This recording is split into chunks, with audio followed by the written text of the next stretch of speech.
हाँ तो जी, good morning, good afternoon and good evening. तो कैसे हैं आप सब? सर हम बहुत बढ़िया, आप बताइए आप कैसे हैं? तो जी मैं बता दूं, मैं भी बहुत बढ़िया। ठीक है, तो चलिए आज हम पढ़ने वाले हैं एक बहुत ही छोटा सा टॉपिक इनकम टैक्स का, जिसका नाम है क्लबिंग ऑफ इनकम। ये एक आपके इनकम टैक्स में पूरा का पूरा चैप्टर है। मैं पूरा का पूरा चैप्टर इस टॉपिक यानी इस वीडियो में आपको पढ़ाने वाला हूँ। जनरली इस पूरे टॉपिक को, पूरे चैप्टर को पढ़ने में करीब करीब 2 से 3 क्लासेस लगती है। ठीक है ना, इन्हें 2 से 3 घंटे लग जाते हैं। ठीक है, 2 घंटे करीब करीब मान के चलिए इतने लग जाते हैं। मगर मैं कोशिश करूंगा कि आपको इस पूरी वीडियो में एक बार में मैं आपको समझा सकूं बहुत अच्छे तरीके से, ऐसे नहीं सिर्फ ऊपर ऊपर से, डिटेल में और बहुत अच्छे से।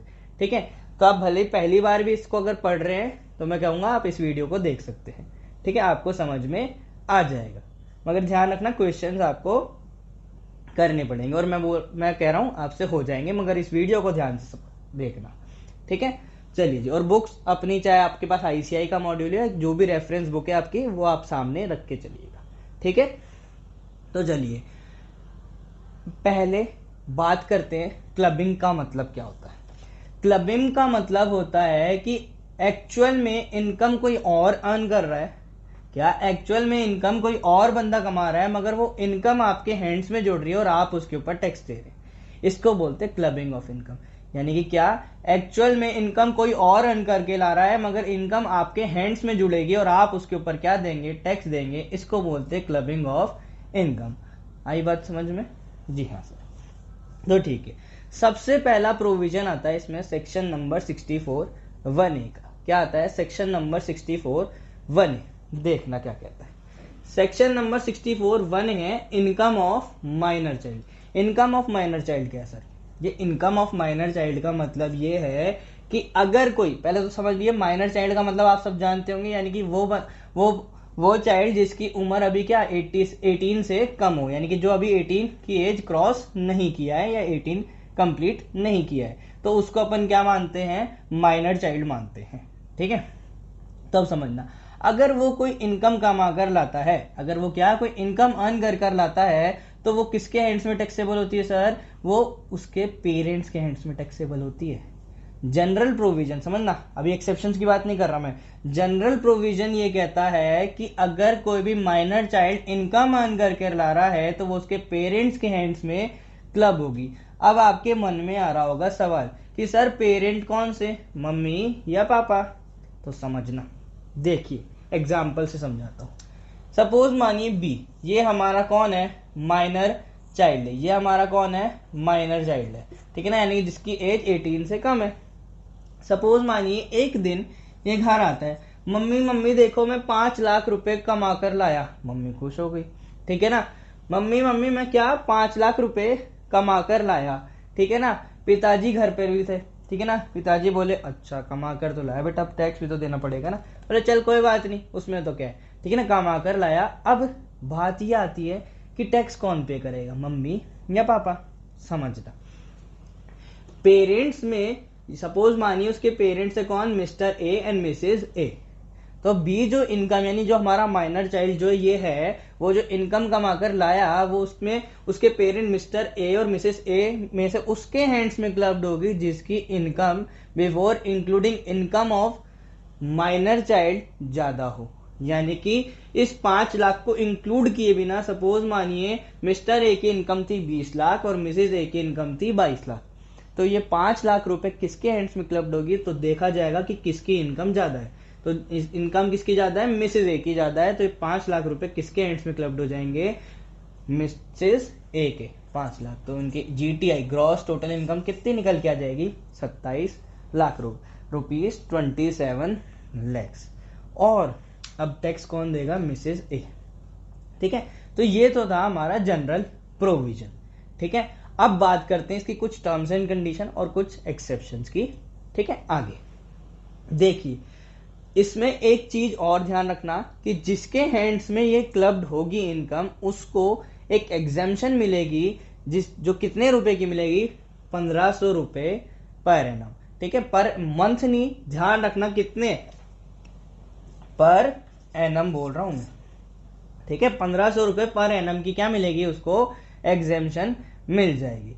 ठीक है, अब बात करते हैं इसके एक्सेप्शंस की। एक्सेप्शंस ये कहते हैं कि भाई देखो, अगर कोई माइनर चाइल्ड इनकम तो कमा कर ला रहा है, मगर वो क्या, या तो कैसे मैनुअल वर्क से कमा कर ला रहा है। मैनुअल वर्क मतलब मजदूरी, जी हाँ, बाल मजदूरी ही कहेंगे क्योंकि वो क्या 18 से कम है। दूसरा, स्किल या टैलेंट से कमा रहा है। स्किल या टैलेंट जैसे आपने टीवी पे देखते होंगे प्रोग्राम आते हैं, Indian Idol, dance India dance, इन सब से कमा कर ला रहा है, तो वहां पे उसका स्किल और टैलेंट है ना, वहां पे उसका स्किल और टैलेंट इन्वॉल्व है ना, उसने जो इनकम कमाई वहां पे स्किल और टैलेंट इन्वॉल्व है।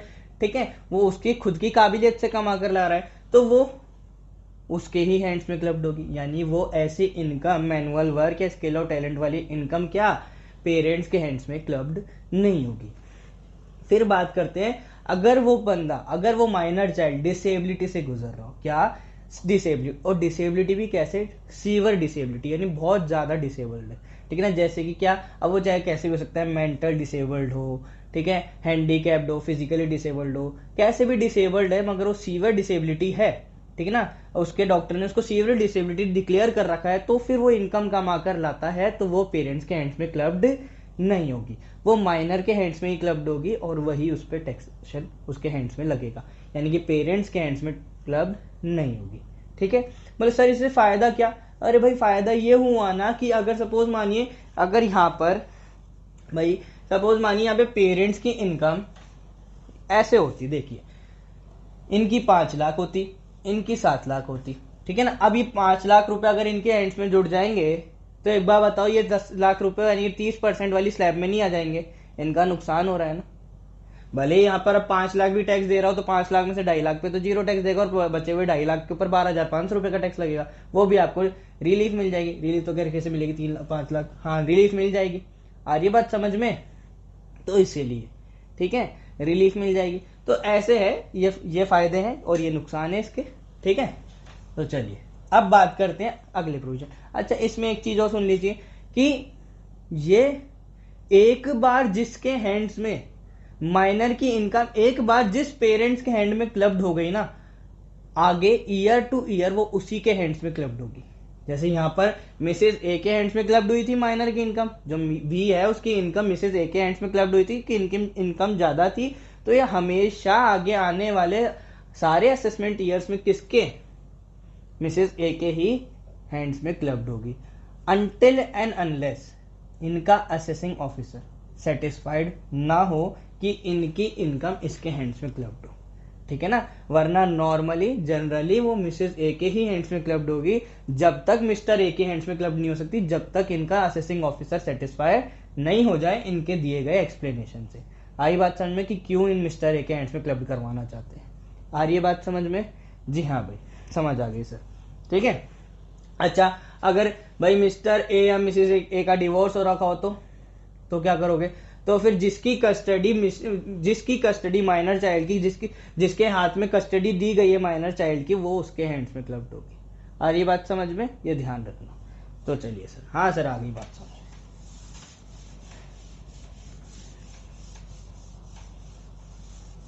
अब बढ़ते हैं अगला प्रोविजन। ये तो था income of a minor child. फिर आगे आ जाते हैं अपन सेक्शन नंबर 64 1A पर। सॉरी 1A तो अभी अपन पढ़ ही रहे थे, अब पढ़ेंगे 1.4।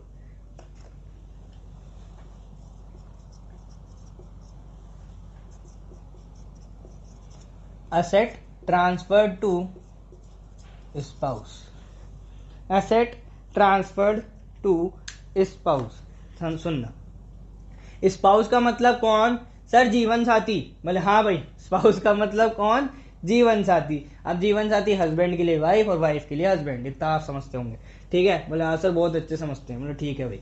चलो, अगर आपने सेक्शन नंबर 64(1)(4) ये कहता है कि अगर क्या आपने कोई अपनी असेट अपने स्पाउस को ट्रांसफर कर दी, अपने स्पाउस को क्या कर दी? ट्रांसफर कर दी, और वो भी क्या, या तो विदाउट कंसीडरेशन, यानी उससे उनसे बदले में कोई पैसा चार्ज नहीं किया, या फिर क्या फॉर इनएडिक्वेट कंसीडरेशन। इनएडिक्वेट कंसीडरेशन, जैसे सपोज मानो 10 लाख रुपए की चीज थी, आपने उसको ट्रांसफर कर दी 10 रुपए में, इनएडिक्वेट कंसीडरेशन है क्या? है ना, 10 लाख रुपए की चीज 10 रुपए में ट्रांसफर कर रहे हो, इनएडिक्वेट है, ठीक है ना। या फिर आपने क्या किया, विदाउट कंसिडरेशन, फ्री में ट्रांसफर कर दी, फ्री ऑफ कॉस्ट ट्रांसफर कर दी, किसको, अपने स्पाउस को। देखना क्या होगा, सपोज मानिए एक लैंड है, या लैंड मान छोड़ो, हाँ चलो लैंड ही ले लेते हैं। एक लैंड है, मिस्टर ए उसका ओनर है, मिस्टर ए उसके ओनर है, और इस लैंड को क्या किया, मिसेस ए के नाम पे ट्रांसफर कर दिया, और वो भी कैसे, without consideration, without consideration transfer कर दिया। या फिर कैसे, इनएडिक्वेट, जैसे 10 लाख रुपए की लैंड थी और उसको ट्रांसफर इनके नाम पे कर दिया, और कितने रुपए से, मैं ये दिखा दिया कि इन्होंने इसको 10 रुपए में बेचा है, या मान लीजिए चलो 1 लाख रुपए में बेचा है ना। क्या ये एडिक्वेट कंसिडरेशन है? नहीं भाई, 10 लाख रुपए की चीज इनएडिक्वेट कंसिडरेशन अगर 1 लाख रुपए में बेच रहे हो, इतने का डिफरेंस नहीं आ सकता, ठीक है, ये इनएडिक्वेट कंसिडरेशन माना जाएगा। अब समझना, क्या मिस्टर ए ने अपने स्पाउस यानी अपनी वाइफ को असेट ट्रांसफर्ड कर दी, असेट ट्रांसफर कर दी, और सुनना अब क्या होगा, और वैसे भी क्या की, विदाउट कंसिडरेशन है, फिर इनएडिक्वेट कंसिडरेशन में इनएडिक्वेट कंसिडरेशन से की है, यानी कम पैसे से की है, बहुत कम, बहुत ज्यादा डिफरेंस है। तो ऐसे केस में क्या होगा, इस लैंड से जो भी इनकम होगी, अच्छा सुनना, इन्होंने क्यों की होगी भाई, इससे ये इनकम कमा रहे होंगे कितने रुपए की, सपोज मानिए 3 लाख रुपए की सालाना रेंट की इनकम आ रही है, इन्होंने इसको रेंट पे चला रखा है, ठीक है। मिसेज ए को ट्रांसफर कर दी ताकि अभी इनके हैंड्स में क्लब्ड हो जाए, क्योंकि इनकम जीरो थी, अभी इनके हैंड्स में क्लब्ड हो जाएगी, तो ये ऐसा सोचते होंगे इससे इनके हैंड्स में लग जाएगी, तो इसका इनके ऊपर इनका जो टैक्स होगा वो बच जाएगा। मगर समझना, इनकम टैक्स वाले पागल नहीं है भैया, इनकम टैक्स वाले बोलेंगे हमको पागल समझे हो क्या भाई, नहीं भाई ऐसा नहीं हो सकता। हम क्या करेंगे, जो 3 लाख रुपए की आपने जो लैंड ट्रांसफर कर दी ना अपनी स्पाउस को, क्या इसकी इनकम भले ही इनकी ये कमा रहे हो, तुमने ये तो दिखा दिया, मगर ये जुड़ेगी किसके, तुम्हारे ही हाथ में जुड़ेगी।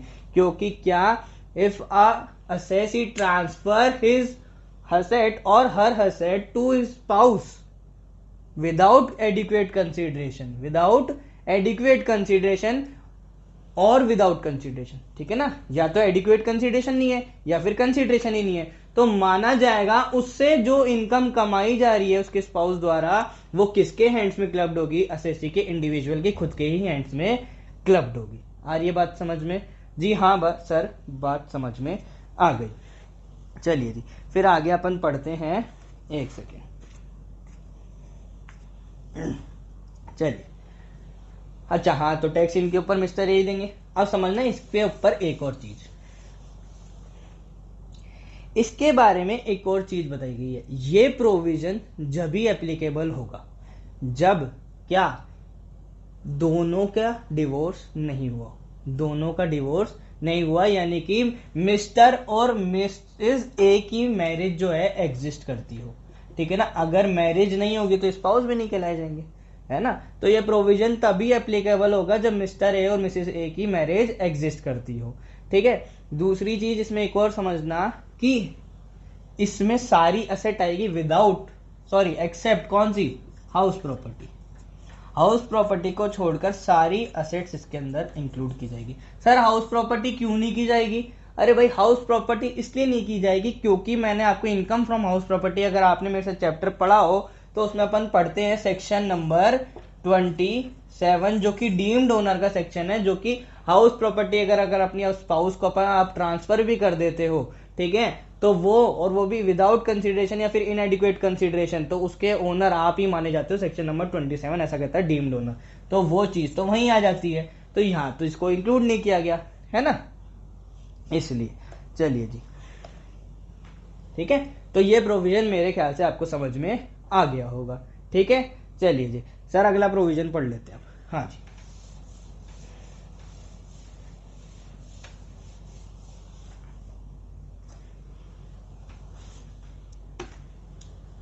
Section number 64(1)(6), asset transfer to son's wife. Son's wife, son's wife का मतलब बालिका वधु नहीं, पुत्र वधु। क्या? पुत्र वधु, है ना। यानी कि अगर किसी इंडिविजुअल ने, अगर कोई इंडिविजुअल कोई असेट ट्रांसफर कर देता है, किसको? अपने सन्स वाइफ को, यानी कि अपने बेटे की वाइफ को, ठीक है ना, जिसको अपन बोलते हैं हिंदी में पुत्रवधू को, ठीक है। यानी कि कोई इंडिविजुअल क्या करता है, कोई अपनी असेट ट्रांसफर कर देता है सन्स वाइफ को, क्या? टैक्स से बचने के लिए, इसीलिए तो कर रहा है, सन्स वाइफ को कर देता है। और वो भी कैसे? या तो विदाउट कंसिडरेशन, या फिर क्या? For इनएडिक्वेट consideration, other than house property. ये भी ध्यान रखना, अदर देन हाउस प्रॉपर्टी, क्योंकि यहां पर भी अगर हाउस प्रॉपर्टी ट्रांसफर होती है तो वो कौन से सेक्शन में जाती है? सेक्शन नंबर 27 में जाती है, ठीक है। तो उसका प्रोविजन वहां एप्लीकेबल होता है। मगर सिर्फ अपन ये क्या पढ़ रहे हैं, क्लबिंग ऑफ इनकम में सेक्शन नंबर 64(1)(6) पढ़ रहे हैं कि अगर कोई असेट है जो कि मिस्टर ए ने अपने सन की वाइफ को ट्रांसफर कर दी, जैसे सपोज मान लीजिए वही एक लैंड है जो कि किसको ट्रांसफर कर दिया? अपनी सन्स वाइफ को ट्रांसफर कर दिया। वही कैसे? 10 लाख रुपए की चीज थी सपोज मानिए, और फ्री ऑफ कॉस्ट ट्रांसफर कर दिया, फ्री ऑफ कॉस्ट ट्रांसफर कर दिया। तो समझना, कोई पैसा चार्ज नहीं किया ना, कोई भी पैसा चार्ज नहीं किया, तो इससे कम होने वाली इनकम, इससे जो भी इनकम सन्स वाइफ कमाएगी वो किसके हैंड्स में क्लब्ड होगी? भैया मिस्टर ए के ही हैंड्स में क्लब्ड होगी। हाँ भैया बिल्कुल, मिस्टर ए के हैंड्स में ही क्लब्ड होगी, ठीक है जी सर, बात समझ आ गई? बहुत बढ़िया। तो एक बार दोबारा से, क्या कि अगर कोई भी इंडिविजुअल कोई एसेट ट्रांसफर कर देता है किसको? सन्स वाइफ को, वो भी कैसे? या तो विदाउट कंसिडरेशन या फिर क्या? इनएडिक्वेट कंसिडरेशन। तो वो किसके हैंड्स में क्लब्ड होती है? वो इंडिविजुअल के हैंड्स में ही क्लब्ड होगी, यानी कि उससे होने वाली इनकम किसके हैंड्स में क्लब्ड होगी? इंडिविजुअल के हैंड्स में ही क्लब्ड होगी, ठीक है। चलो जी सर, बात समझ आ गई, ठीक है। अच्छा, आगे बढ़ते हैं अपन सेक्शन नंबर 64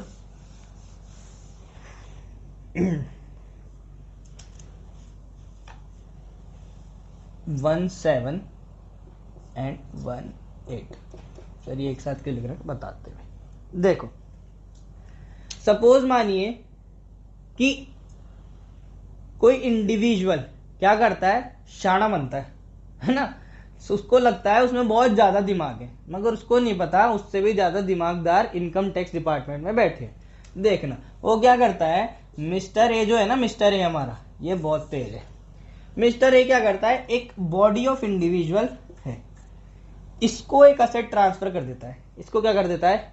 एक असेट ट्रांसफर कर देता है। वो भी कैसे? फ्री ऑफ कॉस्ट, क्योंकि इसका प्रोविजन तो नहीं लिखा कि भाई बॉडी ऑफ इंडिविजुअल को अगर फ्री ऑफ कॉस्ट में ट्रांसफर कर देते हो कोई भी असेट तो उससे होने वाली आपके हैंड्स में क्लब नहीं होगी ना, ऐसे कर देता है। मगर समझना वो भी क्यों करता है? ताकि इससे जो इनकम होगी ना, ये बॉडी ऑफ इंडिविजुअल किसको दे दे? या तो इसकी सन्स वाइफ को वो इनकम ट्रांसफर कर दे, या फिर इसकी खुद की वाइफ को, यानी कि इसकी स्पाउस को ट्रांसफर कर दे, है ना। यानी कि कोई इंडिविजुअल क्या करता है, कोई असेट किसी बॉडी ऑफ इंडिविजुअल या किसी भी दूसरे थर्ड पर्सन को ट्रांसफर करता है।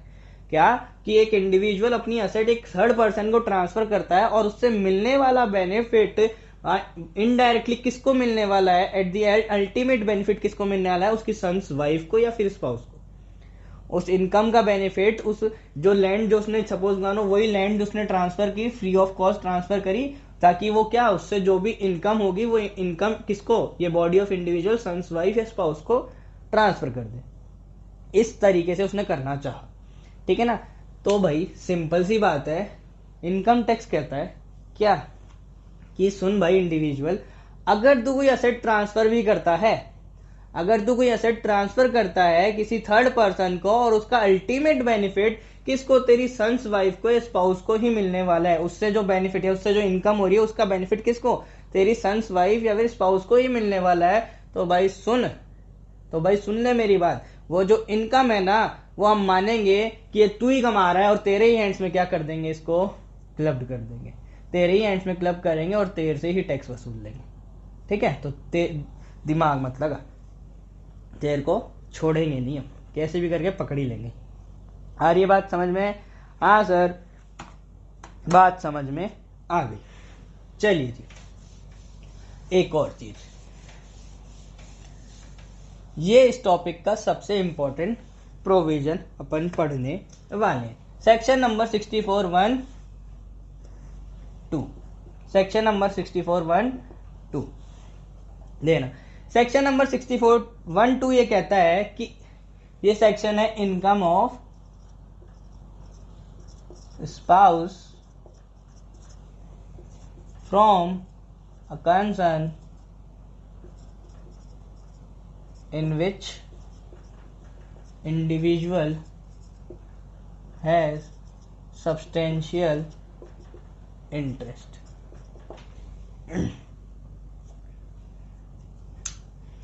देखो भैया ऐसा है, ये बताता है कि अगर सेक्शन नंबर 64(1)(2) ये कहता है कि इनकम ऑफ, अगर कोई भी स्पाउस किसी कंसर्न से, कंसर्न का मतलब कोई भी कंपनी, ठीक है ना, कोई भी बिजनेस फर्म, कोई भी कंपनी या फिर कोई भी बिजनेस फर्म, ठीक है ना, जैसे सपोज मानो एक कंपनी है, क्या है, एक कंपनी है और इसके अंदर हमारे मिस्टर है, यानी कि ये हमारे इंडिविजुअल है, इनका क्या है, सब्सटेंशियल इंटरेस्ट है। इनका क्या है, सब्सटेंशियल इंटरेस्ट है। सर ये सब्सटेंशियल इंटरेस्ट क्या होता है भाई, बता रहे हैं। सब्सटेंशियल इंटरेस्ट ये है कि अगर हमारे इंडिविजुअल ने इस कंपनी में 20% या उससे ज्यादा, क्या 20% या उससे ज्यादा इसके शेयर्स होल्ड कर रखे हूं, क्या कर रखे हूं, इसके शेयर्स होल्ड कर रखे हूं, तो माना जाएगा मिस्टर ए का इस कंपनी में क्या है, सब्सटेंशियल इंटरेस्ट है। मेरी बात समझ में आई? क्या बोला मैंने कि अगर किसी इंडिविजुअल ने किसी कंपनी में 20% या उससे ज्यादा उसके शेयर्स होल्ड करके रख रखे हैं, तो वो क्या माना जाएगा कि मिस्टर ए का इस कंपनी में क्या है, सब्सटेंशियल इंटरेस्ट है। कंपनी का नाम अपन रख लेते हैं XYZ, ठीक है। इस XYZ कंपनी में क्या है, मिस्टर ए का सब्सटेंशियल इंटरेस्ट है। बोलिए बात समझ आई मेरी? हाँ सर बात समझ में आ गई। तो चलिए आगे पढ़ते हैं। प्रोविजन ये कहता है कि अगर उसी कंपनी से मिस्टर ए की स्पाउस जो कि मिसेज ए है, अगर कोई इनकम कमा रही है, क्या कमा रही है, कोई इनकम कमा रही है, और वो इनकम कमा रही है कैसे, without any professional qualification, without any professional qualification, यानी कि सपोज मानिए मिसेज ए को XYZ कंपनी का अकाउंटेंट अपॉइंट कर रखा है, क्या कर रखा है, अकाउंटेंट अपॉइंट कर रखा है XYZ कंपनी में, क्या, मगर मिसेज ए के पास अकाउंटेंट के जो ये जो मिनिमम क्वालिफिकेशन होती है ना, सपोज मानिए वो है ही नहीं। क्या मिसेज ए के पास जो क्वालिफिकेशन चाहिए ना अकाउंटेंट के लिए, भाई बीकॉम पास होनी चाहिए जो भी, ठीक है ना, वो क्वालिफिकेशन मिसेज ए के पास है ही नहीं, मगर फिर भी क्या XYZ कंपनी में मिसेज ए को क्या कर रखा है, अकाउंटेंट के जॉब के लिए अपॉइंटेड कर रखा है, अकाउंटेंट के लिए अपॉइंट कर रखा है, वो यहां पर ये जॉब करती है, और मिस्टर ए का ही उस कंपनी में क्या है, सब्सटेंशियल इंटरेस्ट, यानी मिस्टर ए उस कंपनी में क्या 20% या उससे ज्यादा, क्या 20% और मोर शेयर्स हेल्ड करके रखे, शेयर्स होल्ड करके बैठे हैं, ठीक है। तो आई होप मेरी आपको थोड़ी थोड़ी बात समझ आ रही होगी। क्या दोबारा से मैं रिकॉल कर दूं, क्या कि मिस्टर ए का XYZ कंपनी में एक सब्सटेंशियल इंटरेस्ट है, यानी कि 20% या उससे ज्यादा वो क्या उसमें शेयर्स होल्ड करके बैठे हैं, और वहीं पे उसी कंसर्न से उसी कंपनी में मिसेज ए है जो कि क्या है, वहां पे अकाउंटेंट की जॉब है, यानी कि उसकी वाइफ क्या है, अब्बा डब्बा चब्बा है, कुछ भी नहीं आता भैया उसको, कुछ नहीं आता, अब्बा डब्बा चब्बा है, उसको कुछ भी नहीं पता है कि क्या होता है क्या नहीं होता, कि अकाउंटेंट की जॉब के लिए क्या होता है, मगर वहां पे अकाउंटेंट की जॉब के लिए रख रखा है, और वहां से वो क्या लेके जाती है, सैलरी की इनकम कमाती है। क्या कमाती है, सैलरी की इनकम कमाती है। तो इनकम टैक्स पता है क्या बोलेगा कि भाई देख, यहां पर मिसेज ए के पास कोई क्वालिफिकेशन नहीं है, मगर फिर भी इस कंपनी में अकाउंटेंट की जॉब मिली हुई है, और तू उसी कंपनी में क्या 20% या उससे ज्यादा शेयर्स होल्ड करके बैठा है, यानी तेरा सब्सटेंशियल इंटरेस्ट है, तो इसको जो जॉब मिली हुई है ना, वो तेरी वजह से मिली हुई है, और ये कंपनी उसको तेरे में से कुछ सैलरी दे रही होगी, हम ऐसा मान लेते हैं, और जो इनकम जो कमा रही है सैलरी की इनकम, वो तेरे हैंड्स में क्या हो जाएगी, अब क्लब हो जाएगी, और तू उस पे क्या देगा, टैक्स देगा। बात समझ आई है ना, जोरदार। हाँ तो भाई इनकम टैक्स वाले ऐसे ही नहीं है, वो सारी चीजों की डिटेल तुम्हारी रखते हैं। तो एक बार फिर से तुरंत रिकॉल कर ले, क्या कि मिस्टर ए है, ठीक है ना, सपोज मानिए मिस्टर ए है जो कि एक XYZ कंपनी में सब्सटेंशियल इंटरेस्ट रखते हैं। सब्सटेंशियल इंटरेस्ट यानी कि XYZ कंपनी में उनके पास, XYZ कंपनी के उनके पास 20% या उससे ज्यादा शेयर्स वो होल्ड करके बैठे हैं, ठीक है ना। अच्छा, उसी कंपनी से उनकी एक वाइफ है उसी कंपनी से, जो कि सैलरी की इनकम कमाती है, मिसेज है, जो कि एज अ अकाउंटेंट वहां पे जॉब कर रही है, मगर उनके पास कोई भी प्रोफेशनल क्वालिफिकेशन नहीं है उस अकाउंटेंट जॉब के लिए। क्या उस अकाउंटेंट की जॉब के लिए मिसेज ए के पास कोई भी क्या नहीं है, क्वालिफिकेशन नहीं है, प्रोफेशनल क्वालिफिकेशन जो चाहिए होती है वो नहीं है, यानी कि उनकी वाइफ अब्बा डब्बा चब्बा है, ठीक है, और मगर फिर भी वो उससे सैलरी की इनकम अर्न कर रही है। तो माना जाएगा क्या कि जो इनकम अर्न कर रही है ना, वो किसकी वजह से कर पा रही है, मिस्टर ए की वजह से, क्योंकि उसके अंदर उनका सब्सटेंशियल इंटरेस्ट है, और जो इनकम उनको मिल रही है ना सैलरी की, वो किसके हैंड्स में क्लब्ड हो जाएगी, मिस्टर ए के, हमारे इंडिविजुअल के हैंड्स में ही क्लब्ड हो जाएगी। आ रही है बात समझ में? तो ऐसा है। तो ये था कि अगर कोई भी स्पाउस कोई भी कंसर्न से इनकम कमाती है जिसके अंदर हमारे इंडिविजुअल क्या क्या हो, सब्सटेंशियल इंटरेस्ट हो, क्या हो, सब्सटेंशियल इंटरेस्ट हो उस केस में, और वो कैसे इनकम कमा रही है, विदाउट प्रोफेशनल क्वालिफिकेशन, तो वो किसके हैंड्स में क्लब्ड होगी, हमारे इंडिविजुअल के हैंड्स में क्लब्ड हो जाएगी। ठीक है, तो चलिए जी, ये था हमारा ये वाला प्रोविजन। अच्छा जी, फिर समझना। अच्छा सर, अगर ऐसा हो कि दोनों के पास दोनों सब्सटेंशियल इंटरेस्ट होल्ड करते हो, क्या दोनों का सब्सटेंशियल इंटरेस्ट हो, देखना कैसे। अच्छा, यहां पर अगर ये अकाउंटेंट की जॉब भी करती, ठीक है ना, और इनके पास क्या होती, प्रोफेशनल क्वालिफिकेशन होती, क्या होती, प्रोफेशनल क्वालिफिकेशन होती, तो फिर तो ये इसके हैंड्स में क्लब्ड होती, तो फिर ये क्या होती, इनके ही हैंड्स में क्लब्ड होती। मगर समझना, अगर इन दोनों का ही प्रोफेशनल क्वालिफिकेशन, अगर इनके पास दोनों का ही क्या होता है, सब्सटेंशियल इंटरेस्ट होता है इस कंपनी में, अगर दोनों का सब्सटेंशियल, यानी कि ये भी 20% से ज्यादा शेयर होल्ड कर रखे हैं और ये भी 20%, तो फिर किसके हैंड्स में क्लब्ड होगी इनकम, तो फिर उसके हैंड्स में क्लब्ड होगी जिसकी इनकम क्या होगी, ज्यादा होगी, जिसकी इनकम क्या होगी, ज्यादा होगी, बिफोर इंक्लूडिंग सच इनकम। आई मेरी बात समझ में? हाँ सर, आगे चलिए जी। अच्छा, आगे पढ़ते हैं।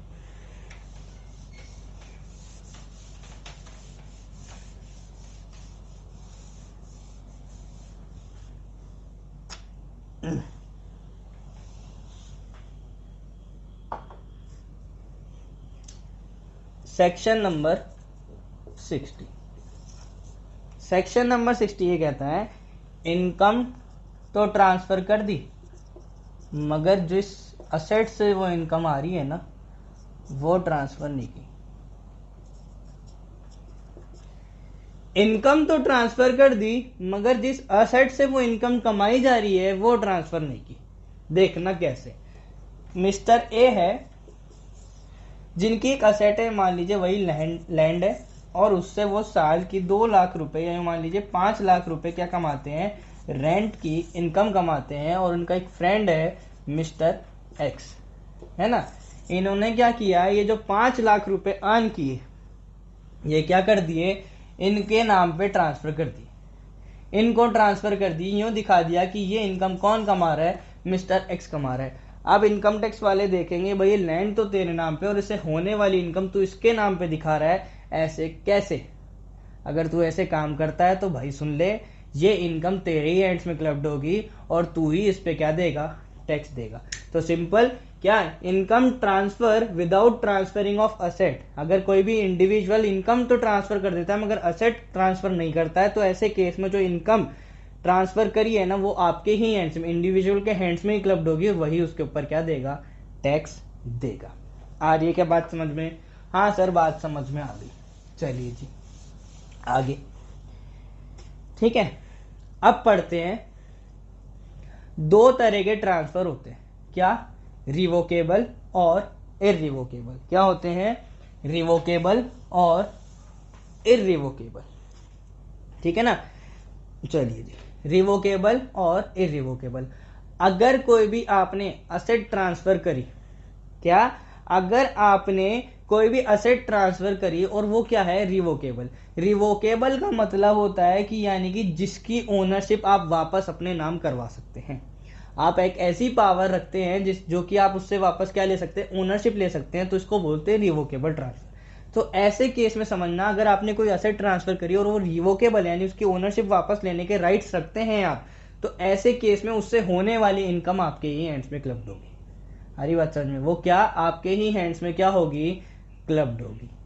ठीक है, चलिए जी, तो ये था आज का हमारा टॉपिक, जिसका नाम है क्या, क्लबिंग ऑफ इनकम, जिसमें मैंने आपको सारे प्रोविजन जितने भी थे आपको एकदम सही तरीके से आई होप समझाए होंगे और आपको समझ आए होंगे। ठीक है, तो चलिए, वैसे इसको मैंने आपको बताया 2 से 3 क्लासेस लग जाती है क्योंकि एग्जाम्पल्स के साथ क्वेश्चंस के साथ समझाया जाता है, मगर मैंने आपको सिर्फ प्रोविजन और सिंपल लैंग्वेज में इसको समझा दी है। ठीक है, तो आई होप ये वीडियो आपके लिए हेल्पफुल रही होगी जी। थैंक यू, मिलते हैं नेक्स्ट वीडियो में। राधे राधे।